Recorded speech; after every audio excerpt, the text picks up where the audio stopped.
Painted painless learning. નમસ્કાર વિદ્યાર્થી મિત્રો, આજે આપણે ધોરણ 7 વિષય વિજ્ઞાન અને પાઠ નંબર 16 પાણી એક અમૂલ્ય સ્ત્રોતનો તમારો ટેક્સ્ટબુકનો સ્વાધ્યાય છે એનું સોલ્યુશન લઈ અને તમારી સમક્ષ રજૂ થયા છીએ. એની અંદર પ્રશ્ન એક છે, નીચેના વિધાનોમાંથી સાચા વિધાન સામે સાચું અને ખોટા વિધાન સામે ખોટાની નિશાની કરો.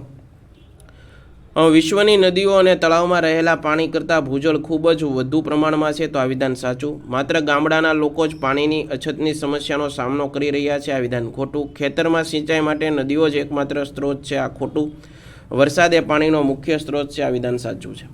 ભૂગર્ભ જળની પુનઃપ્રાપ્તિ કેવી રીતે થાય? વરસાદનું પાણી અને અન્ય સ્ત્રોત જેવા કે નદીઓ, તળાવનું પાણી જમીનમાં ઉતરીને જમીનની નીચે ઊંડાઈમાં આવેલા ખાલી સ્થાન તથા તિરાડોને ભરી દે છે.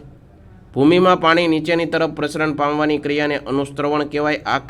આ પ્રક્રિયા દ્વારા ભૂગર્ભ જળની પુનઃપૂર્તિ થાય છે. પ્રશ્ન 3, 50 ઘરોની લાઇનમાં 10 ટ્યુબવેલ છે. આની લાંબા ગાળે જળ સપાટી પર શું અસર થઈ શકે? 50 ઘરોની લાઇનમાં 10 ટ્યુબવેલ છે, એટલે કે એક ટ્યુબવેલનું પાણી 5 ઘરોની પાણીની જરૂરિયાત પૂરી પાડે.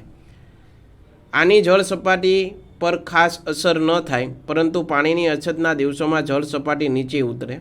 વળી 50 ઘરો પાણીની જરૂર કરતાં વધારે ઉપયોગ કરે તો આ દરેક વપરાતું પાણી તેને કારણે જળ સપાટી ઘણી નીચે ઉતરે.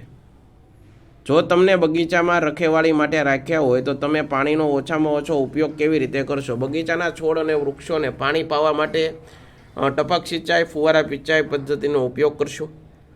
એક લાઇનમાં વાવેલા છોડને નીક દ્વારા પાણી આપીશું. મોટા છોડને ગોળ ખાડો કરી અને પાણી આપીશું. આ રીતે ઓછામાં ઓછા પાણીનો ઉપયોગ થાય તેમ કરીશું.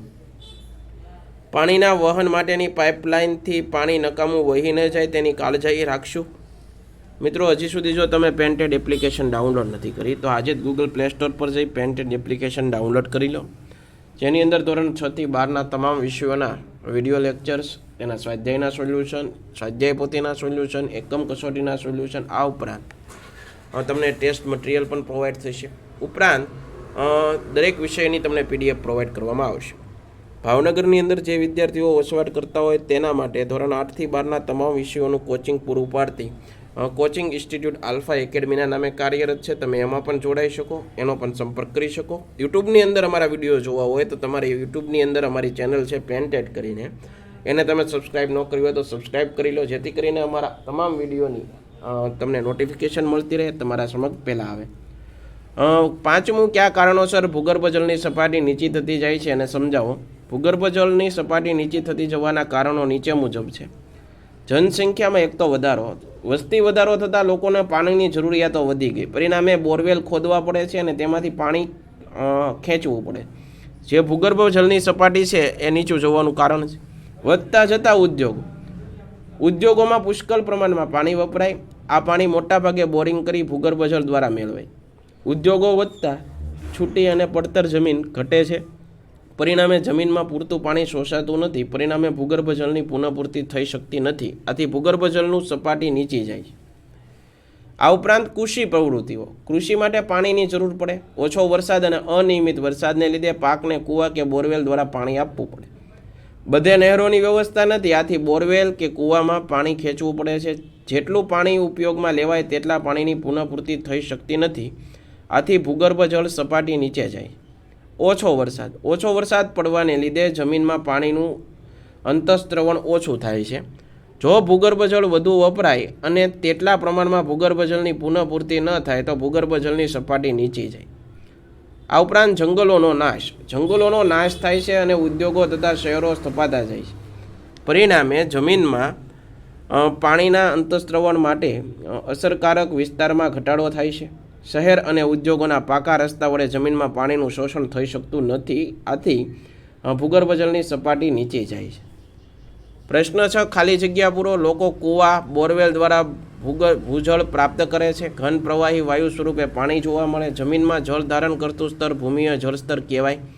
ભૂમિની અંદર પાણી શોષવાની પ્રક્રિયાને અંતઃસ્ત્રવણ કહેવામાં આવે છે. નીચે આપેલા પૈકી પાણીની અછત માટે શું જવાબદાર છે? તો અતિવર્ષા એ જવાબદાર નથી. આ બધા જવાબદાર છે. ઔદ્યોગિકરણ, વસ્તી વધારો, જળસ્ત્રોત.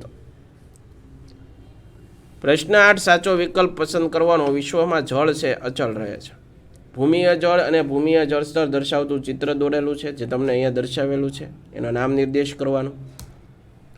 તો મિત્રો આશા રાખું તમને આ સોલ્યુશન ગમ્યું હશે.